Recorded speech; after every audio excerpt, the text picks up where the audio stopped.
The splendid time সবাইকে স্বাগত। আশা করি ভালো আছেন, সুস্থ আছেন, নিয়মিত ভিডিও দেখছেন। আজকে একটি বিশেষ দিন, সবাই নিশ্চয়ই জানা, আজকে শ্রাবণ মাসের দ্বিতীয় সোমবার। তাই আজকে আমরা মহাদেবের নিষ্ঠাভরে পুজো করে তার আশীর্বাদটুকু তার কাছে চেয়ে নিই।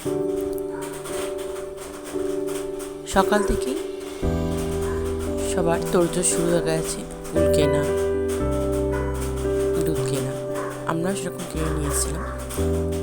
আমি যদি উপোস করি না, কিন্তু নিরামিষ খাই, এবং আমার বর কিন্তু সে উপোস করে।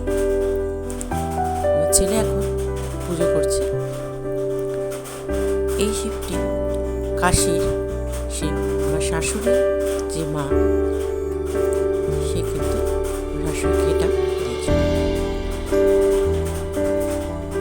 আমার ছেলেকে তিল দান করছে। আসলে আপনার শিব ঠাকুরকে, মহাদেবকে তিল দান করানোর সময় এছাড়া আরও অনেক কিছু দান করা যায়। চাল দান করা যায়। মন শুদ্ধ রেখে যেটুকু ঠাকুরকে অর্পণ করা যায়, ভগবান কিন্তু সেটুকু গ্রহণ করে। এটা আমার মনে হয়। অল্প উপকরণে যদি আপনি পুজোও দেন, একটা বেলপাতা দিয়ে পুজো দেন, তাহলেও ভগবান কিন্তু খুশি। এই ষষ্ঠীর সময় কিন্তু সম্পূর্ণ চেষ্টা করি উপোস করতে। আর আপনারা কীভাবে দিনটি পালন করেন অবশ্যই আমার সাথে শেয়ার করুন। ধন্যবাদ।